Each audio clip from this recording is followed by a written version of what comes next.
This is the state of New York. It is home to an estimated 19.5 million people in Northeast America. It's here where the figures show the coronavirus has hit the most in the United States. The number of cases dwarfs that of most regions across the globe.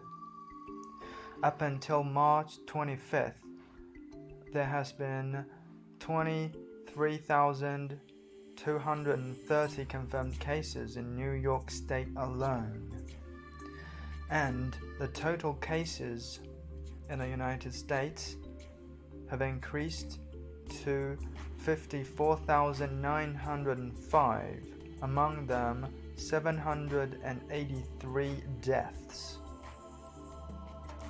Disease caused by this coronavirus is named Covid-19.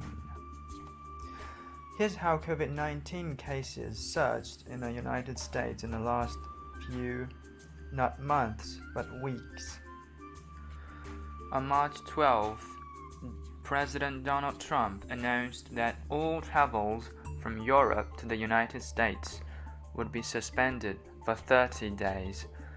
The day before the announcement, the US had just over 1,000 cases of COVID-19. Back in January, flights from China and South Korea were already banned. On March 19th, the cases jumped to over 10,000. That's tenfold of the cases a week ago.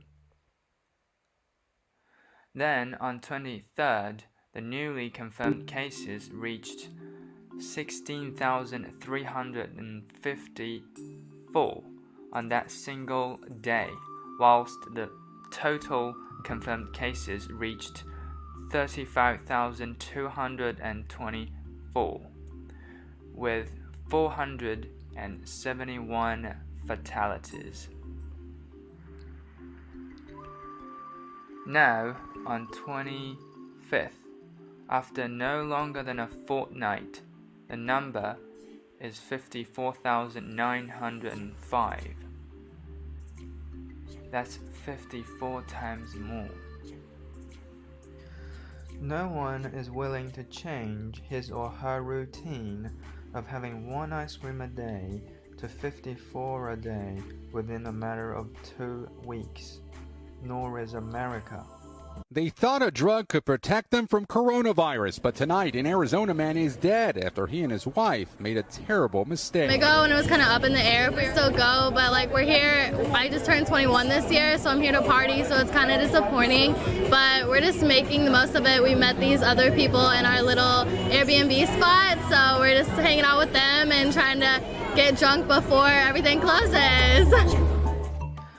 Aside from the recently applied non-rigorous testing, the reasons for confirmed cases that are rising astronomically are the ignorance and arrogance cultivated by their politicians and their incompetence in understanding exponential function and, in some cases, sums and subtractions. Really? What am I going to do with 400 ventilators when I need 30,000? You pick the 26,000 people who are going to die because you only sent 400 ventilators. People there are encouraged not to wear a mask, and their absurd theory that they had better immunity against the so-called big flu than Chinese people has led to a situation like this.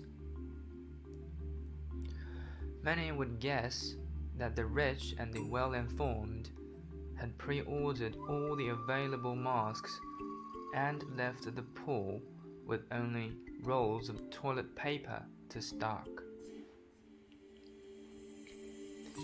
There are even rumors that the COVID-19 were already spreading across North America in 2019. CDC officials couldn't explain the huge amount of deaths related to flu when questioned, and even admitted that part of those who died from flu in 2019 might actually died from coronavirus.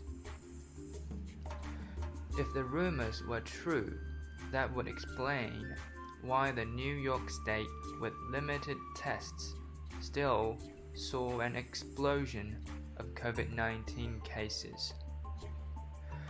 With no testing, a country's first confirmed case could be as late as that of the Antarctic. Likewise, with early testing, you could be the country where the virus comes from. As the Spanish flu wasn't originated in Spain, the origin of this virus is yet to be determined. The one who is hasty of the origin is the one who is worried about the result coming out otherwise, or even the opposite. 4 senates dumped the stocks in their portfolio before the virus first severely affected the market. One in the top leadership is constantly spreading lies and getting away with it by lying so frequently that people get numb about his lies. The system is not functioning, but we'll see what happens. Last but not least, there are some tips for you. 1. Trust yourself. If you think wearing a mask can avoid the virus, do wear a mask. Don't be easily persuaded. 2. Let's say the fatality rate ranges from 0.01% to any other number. No matter how small it is, if you are one of the deaths, your life is 100% ended, and your soul and unique way of thinking would no longer exist in this universe. So, take it seriously.